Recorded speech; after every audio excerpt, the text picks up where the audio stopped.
keluarga kalian. Kalau kalian semangat hari ini untuk belajar, ya, puji Tuhan kita masih diberikan kesehatan dan kekuatan untuk kita boleh bersama-sama belajar pada hari ini. Ya, sebelum kita mulai kegiatan pembelajaran kita, Ibu minta kesediaan satu orang untuk pimpin kita dalam doa. Ya, silakan Angel. Di sini Angel di depan supaya tidak di belakang.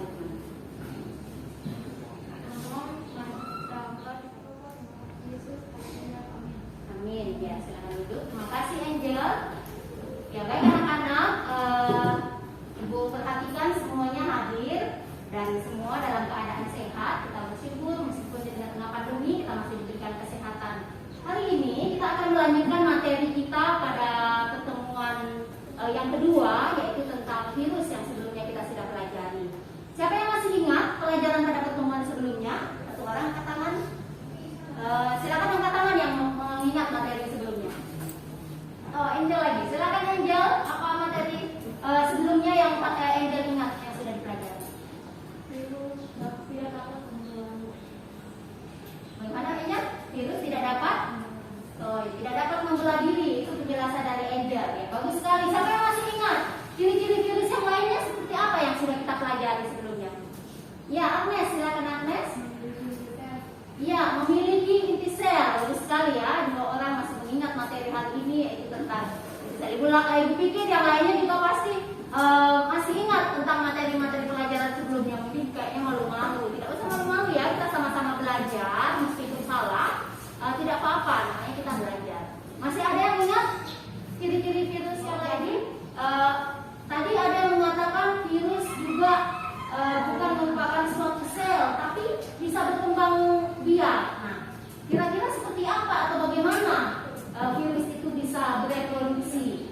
Nah, itu yang akan kita pelajari hari ini. Jadi, bagaimana sebenarnya virus itu bereproduksi? Padahal virus tadi dikatakan bukan merupakan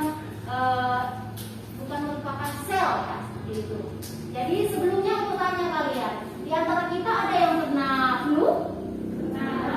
Ya, semua pasti pernah flu, ya. Kalau kalian flu atau sekarang ya, masa pandemi sekarang ini, virus COVID-19. Nah, kenapa kita disuruh jaga jarak? Kira-kira? Untuk mengurangi penyebaran. Iya. Ya, Esther, untuk mengurangi penyebaran. Berarti kita disuruh jaga jarak untuk mengurangi penyebaran, itu artinya virus menyebar. Atau penyakit yang disebabkan oleh virus bisa? Iya, bagus sekali, bisa menular. Nah, bagaimana? Kenapa sampai penyakit yang disebabkan oleh virus itu bisa menular? Nah, itulah yang akan kita pelajari hari ini. Bagaimana sebenarnya virus itu bisa menularkan penyakit. Kenapa kita selalu dianjurkan jaga jarak, di taman dan lain sebagainya. Itu kaitan materi kita hari ini ya. Jadi hari ini kita akan belajar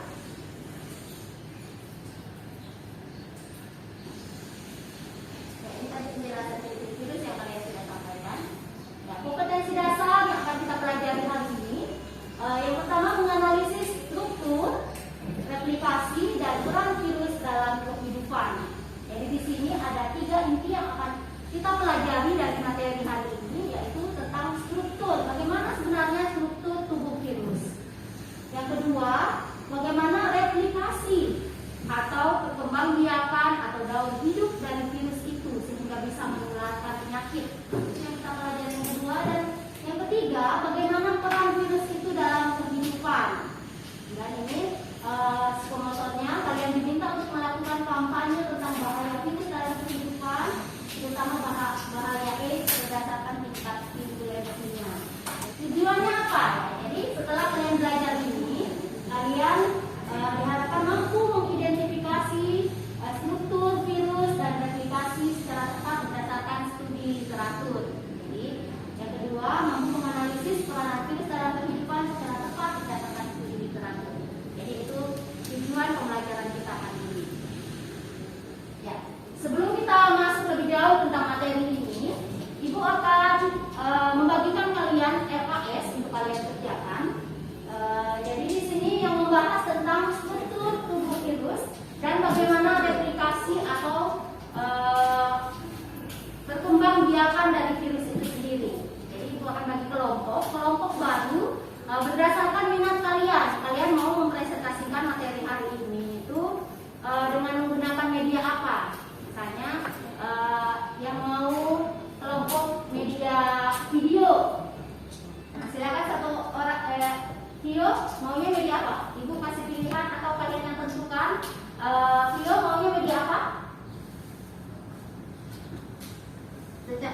video?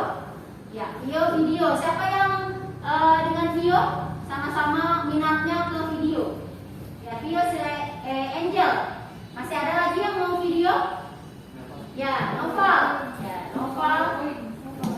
Oh ya, nanti Esther katanya PowerPoint. Yang PowerPoint dengan Esther siapa? Ya, Cindy. Cinta. Masih ada lagi? Masih ada? Oh ya, cukup berarti. Yang ketiga, Agnes dengan apa medianya?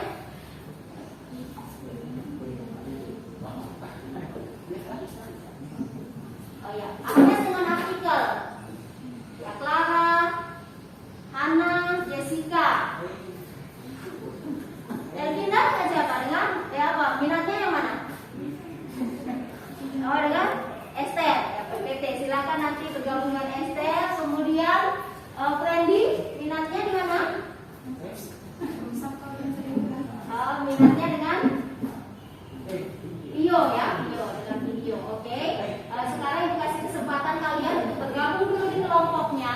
Kita akan menjelaskan sedikit tentang apa yang akan kalian kerjakan. Silakan. Ya, kalian sudah duduk dalam kelompok. Jadi ibu persilakan kalian terlebih dahulu bisa membaca materi tentang hari ini itu di buku di halaman 91 dan juga tayangan video yang akan kalian dengarkan bersama. Dan juga bisa kalian mencari literatur di internet. Silakan kalian menggunakan HP kalian, tapi tolong digunakan untuk hal-hal yang memang kalian berguna ya, yang sesuai dengan materi hari ini. Gitu ya. Sebelumnya, ibu akan menayangkan video yang mungkin bisa membantu kalian untuk pembelajaran hari ini. Ya, baik anak-anak, silakan kalian simak video materi tentang struktur tubuh virus yang mungkin bisa membantu kalian untuk menjawab pertanyaan-pertanyaan yang ada di KKS tentang struktur tubuh virus dan juga membantu kalian untuk bisa memaparkan atau menjelaskan tentang replikasi tubuh virus ya. Nanti setelah tayangan video ini kalian juga bisa menambah pengetahuan kalian lewat buku paket yang ada di tangan kalian masing-masing halaman 91 sampai 93 dan juga bisa kalian searching di Google lewat HP kalian masing-masing ya. Ya, demikianlah video pembelajaran tentang tubuh virus dan juga tentang daur hidup atau replikasi dari tubuh virus. Silakan kalian membuat presentasi dan juga menjawab LKS yang ada di tangan kalian masing-masing. Jika ada hal-hal yang kurang kalian pahami, silakan bertanya ya. Silakan bekerja sama dengan teman-temannya, dengan teman-teman baru dalam kelompok kalian yang baru ini berdasarkan minat kalian tadi masing-masing. Kemudian kalian pikirkan yang tadi dalam bentuk video, bisa pikirkan video dibuat semenarik mungkin supaya bisa paham tentang daur hidupnya. Ya, kemudian yang mau mempresentasikan dalam bentuk PowerPoint, ya silakan juga kalian memanfaatkan dan gambar-gambar supaya memudahkan untuk memahami bagaimana tentang daur hidup dan atau replikasi dari tubuh virus. Ya, kalau ada kesulitan ditanyakan, misalnya nanti kan tubuh virus. Oke, ada kesulitan? Ini akan mempresentasikan tadi dalam bentuk PowerPoint ya. Jadi silakan. Baiklah, di sini kami akan mempresentasikan hasil diskusi kami tentang struktur virus dan replikasi virus melalui PowerPoint. Ya, baik anak-anak, 3 kelompok sudah mempresentasikan materi hari ini tentang struktur dan replikasi virus. Tadi kelompok yang memaparkan dengan PowerPoint, dengan video dan juga dengan artikel. Kita berikan tepuk tangan untuk luar biasa ya, Ibu sangat menghargai kerja keras dan kreativitas kalian. Jadi Ibu harap melalui pemaparan yang sudah kalian paparkan hari ini itu bisa semakin memperjelas pengetahuan kalian tentang struktur dan replikasi virus. Dari pembelajaran kita hari ini, siapa yang bisa 1 orang atau 2 orang menyimpulkan apa yang kalian sudah dapatkan dari materi hari ini? Silakan mewakili kelompok 1 misalnya atau kelompok yang memaparkan tadi dengan PowerPoint. Ya, Cindy, silakan Cindy.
sekarang selalu dianjurkan, dibimbing-bimbingkan, jaga daya tahan tubuh, jaga daya tahan tubuh, karena berkaitan dengan reproduksi atau replikasi dari virus itu, yaitu virus hanya mampu menginfeksi seseorang yang daya tahan tubuhnya lemah. Ketika daya tahan tubuh kita kuat, virus itu tidak bisa menyerang tubuh kita. Oke? Ya, terima kasih. Ibu harap pembelajaran hari ini bisa memberikan manfaat yang baik bagi kita semua dan mulai menambah pengetahuan kalian. Ya, terima kasih untuk semangat dan kolaborasi kalian dalam kelompok itu sangat menghargai semuanya. Kita akan menutup pertemuan kita hari ini. Minta kesediaan satu orang untuk pimpin kita dalam doa. Ya, silakan Clara. Lihat Clara katakan. Sebelum kita pelajaran kita, mari kita berdoa. Amin. Ya, terima kasih Albinda. Terima kasih untuk kita semua. Akhiri pertemuan kita. Ya, selamat siang. Demikianlah pembelajaran berdiferensiasi dengan muatan kompetensi sosial dan emosional yang saya lakukan. Ada 3 hal yang saya dapat refleksikan dari pembelajaran ini. Yang pertama, ketika saya merancang RPP, saya menyadari sepenuhnya saya belum bisa atau belum melakukan pendataan terhadap minat belajar, kesiapan belajar, dan profil belajar murid. Sehingga RPP yang saya rancang hanya berdasarkan dugaan saya saja terhadap ketiga hal tersebut di dalam diri murid saya. Kemudian yang kedua, dalam proses pembelajaran yang saya lakukan, adanya waktu yang singkat dalam pembelajaran karena pandemi itu mempengaruhi dalam pembelajaran yang saya lakukan, sehingga tidak semua langkah-langkah dapat saya lakukan dengan baik. Namun ada hal baik yang saya lihat dari murid ketika mereka dibagi dalam kelompok baru yang sesuai minat mereka, kemudian dengan konten pembelajaran yang berbeda-beda, dan juga pembagian dalam diferensiasi produk. Mereka sangat antusias dalam belajar, semangat belajar karena pembagian kelompok yang baru itu membuat mereka berkomunikasi yang baik, bekerja sama yang baik dengan teman-teman yang baru, dan juga berdasarkan minat mereka dalam diferensiasi produk yang akan mereka sampaikan. Hal ketiga yang dapat saya refleksikan, saya berharap dalam pembelajaran selanjutnya ada perbaikan-perbaikan yang saya lakukan. Saya lebih lagi mendata kesiapan belajar, profil belajar, dan minat belajar murid, sehingga RPP yang saya rancang benar-benar mengcover minat belajar murid tersebut. Kemudian hal kedua yang menjadi perbaikan saya harus lebih menguasai teknik-teknik KSE sehingga lebih bervariasi dan itu bisa memberikan dampak yang baik bagi murid di sekolah saya. Demikian yang dapat saya refleksikan. Terima kasih.